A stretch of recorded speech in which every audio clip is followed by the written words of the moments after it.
Hello, good afternoon everyone. तो आज हम नया टॉपिक लेने वाले हैं, वो है metallic strain gauge material. Right, metallic strain gauge materials.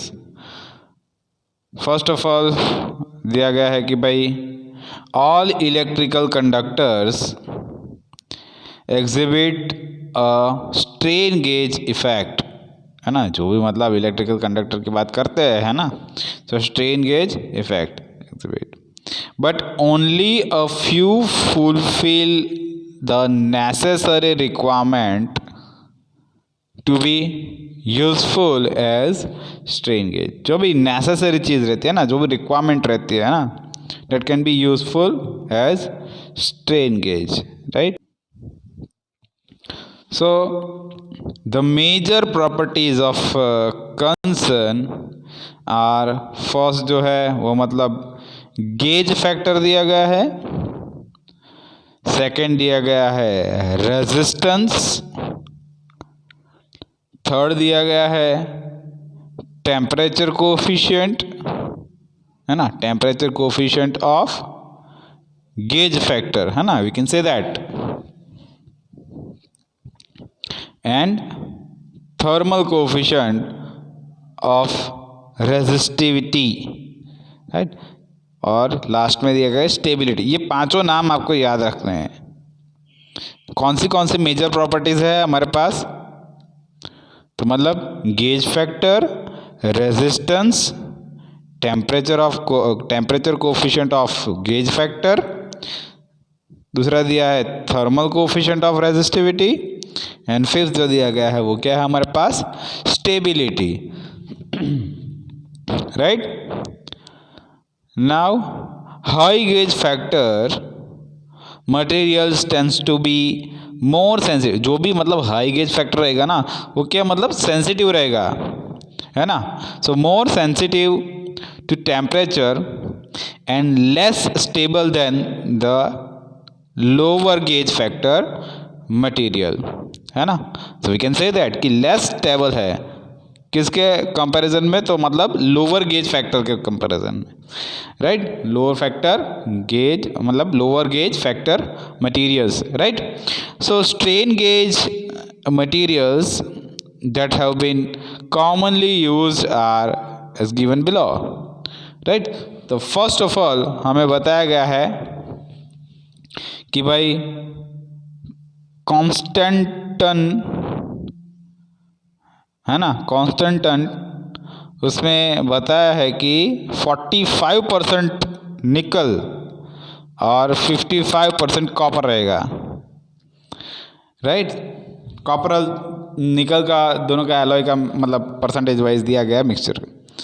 तो फर्स्ट ऑफ ऑल उसमें बताया है कि कॉन्स्टेंटन और advance copper nickel alloy is most commonly used for wire strain. Wire strain वाला जो टॉपिक था हमने पढ़ लिया आगे, राइट। सो उसमें बताया था, सारी चीज़ें मैंने डिटेल में डिस्कस की थी उधर, right. So it is used for wire strain gauge for static strain measurement, because क्या होता है उसमें, because of its low and controllable temperature coefficient. उसका क्या मतलब, लो है और मतलब वी कैन से दैट कि controllable temperature coefficient. Now the they exhibit high specific resistance, they exhibit high specific resistance and constant gauge factor over a wide strain gauge, है ना, over a wide strain gauge, strain range and good stability. देखो ये दोनों चीज़ होती है ना, wide strain range होता है और दूसरा मतलब गुड स्टेबिलिटी और रीजनेबली लार्ज टेम्परेचर रेंज। जो भी मतलब लार्ज टेम्परेचर पर हमें मिलेगा तो रीजनेबली हमें स्टेबिलिटी उसका मिलेगा, right.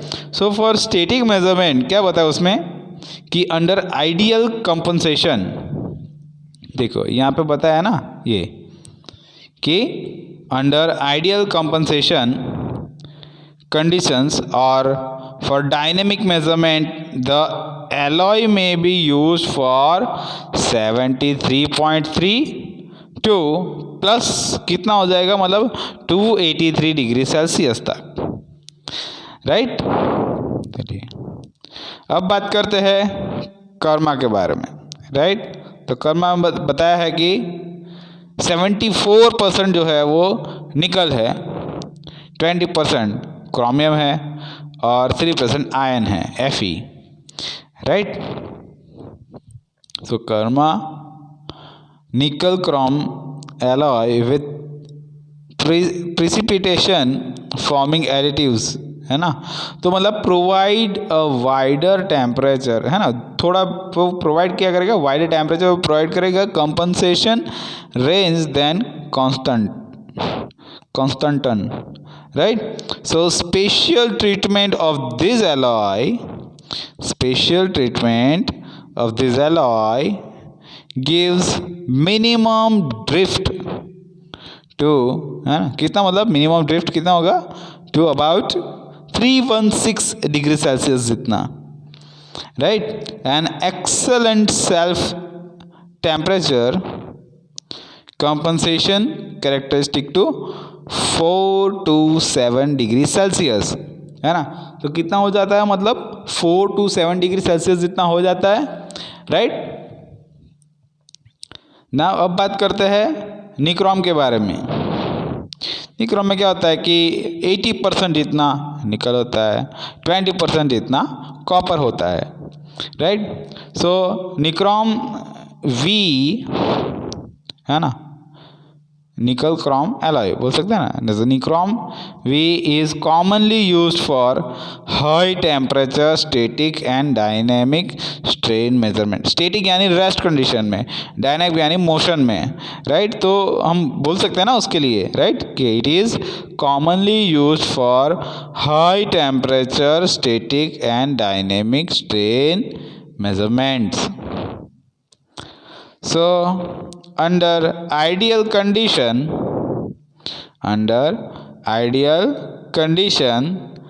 this alloy may be used for static measurement about 649 degree Celsius, we can say that, and for dynamic के लिए ज़्यादा रहेगा ना, स्टैटिक के लिए मतलब वो तो रेस्ट कंडीशन जैसा है ना, तो वो मतलब 619 होगा, उसके लिए रेंज आपको पता रखनी है, राइट।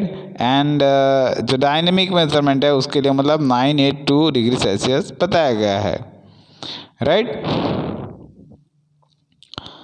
अब बात करते हैं आइसो इलास्टिक के बारे में। तो आइसो इलास्टिक में बताया है कि 36% निकल रहेगा, 8% कॉपर रहेगा, 0.5 जो है वो मॉलिब्डेनम होगा, राइट, और 55 जो है वो मतलब Fe आयन होगा, राइट। तो सारी रेंज में बता दिया गया है कितना कितना परसेंट क्या चीज़ होनी चाहिए, right. So iso elastic we can say that कि nickel iron alloy plus another ingredient is used for dynamic test, है ना। स्टैटिक के लिए तो बहुत इजी, लेकिन डायनेमिक कंडीशन वाला वेरी टफ रहता है ना, तो वही चीज़ हमें पता करनी रहती है। सो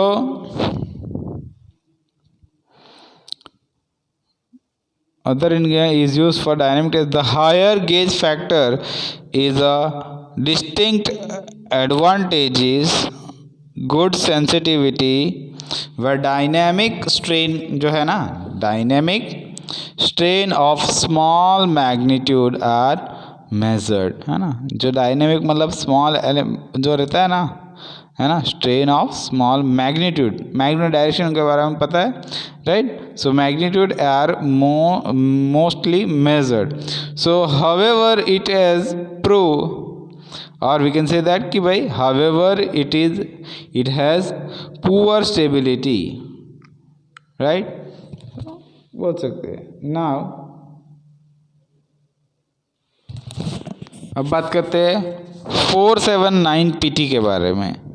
तो ये क्या चीज़ है, है ना, ऐसा कुछ होता है क्या, राइट। सो यहाँ पे दिया गया कि A479 PT यानी प्लेटिनियम टंगस्टन एलॉय, है ना, ऐसा भी कुछ दे दिया होगा तो हमको पहचानना पड़ेगा कि क्या चीज़ दिया गया है, राइट। सो 479 PT मतलब platinum tungsten alloy, we can say that, shows an eventually high stability at developed temperature, है ना। डेवलप टेम्परेचर तो क्या होता है, हाई स्टेबिलिटी में चलता, राइट। तो वही चीज़ नहीं आनी चाहिए। देन बताया कि it also has a velocity, और we can say that it also has a relatively large gauge factor of a unity c, है ना। और मतलब बताया है कि gauge of this material is recommended for dynamic, ये जो मटेरियल है उसको मतलब डायनेमिक कंडीशन के लिए हम रिकमेंड कर सकते हैं, है ना। During the test up to कितना होगा 8160 सेंटीग्रेड, एंड स्टेटिक लोड कितना रहेगा मतलब 649 जितना, right.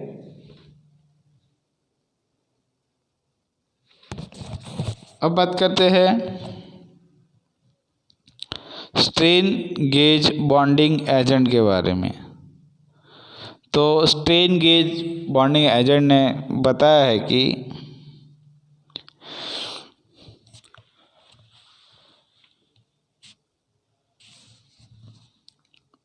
the importance of the adhesive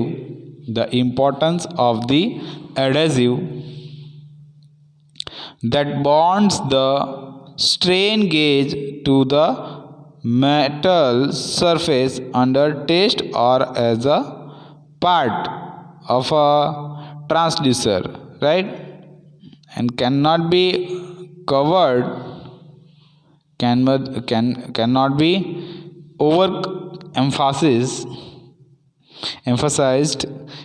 and we can say the key an ideal adhesive should be suited for its IIT, right।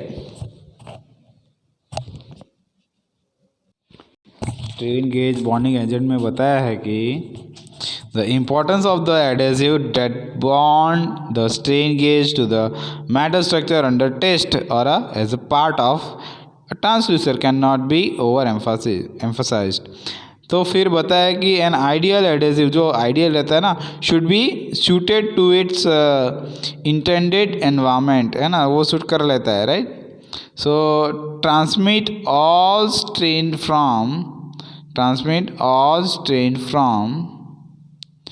the surface of the gauge, right, and have high mechanical strength and high electrical isolation। high mechanical strength रहेगा और high electrical मतलब isolation, right। so low thermal insulation and be very thin, right। so also it should not be affected by temperature changes, जो भी कुछ temperature रहेगा उसके साथ मतलब कुछ इंक्रीज डिक्रीज कुछ होगा नहीं, right. So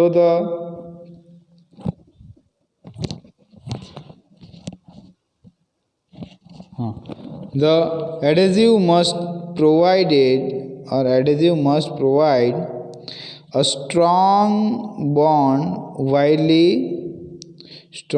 bond which electrically isolated the gauge from the surface,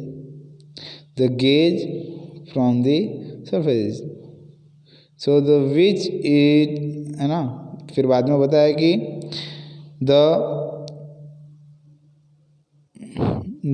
adhesive must provide a strong bond while electrical isolated the energy from the surface to 10 minutes and be very thin, उसको हम ज़्यादा thin बना सकते हैं, right. And also it should not be affected by electrical isolation. So low thermal, है ना, low thermal insulation and very thin, right.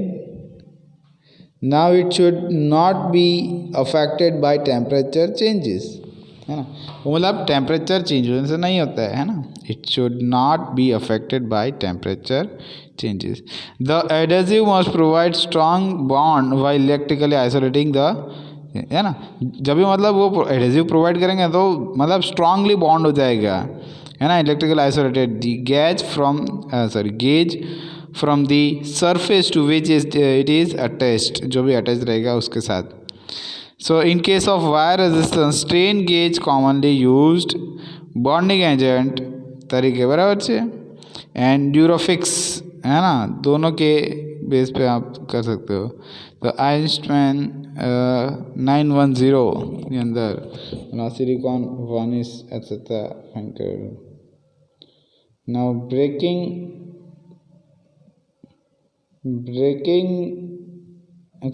Banking material. तो backing material में फर्स्ट ऑफ ऑल बताया है कि the backing material is that portion of strain gauge to which strain sensitivity और sensitive grid जो है ना, छोटे छोटे, right. So the structure is attach हो जाते हैं, है ना. So in addition to the primary electricals insulating bucket जो है वो मतलब 4 दिया गया है ना.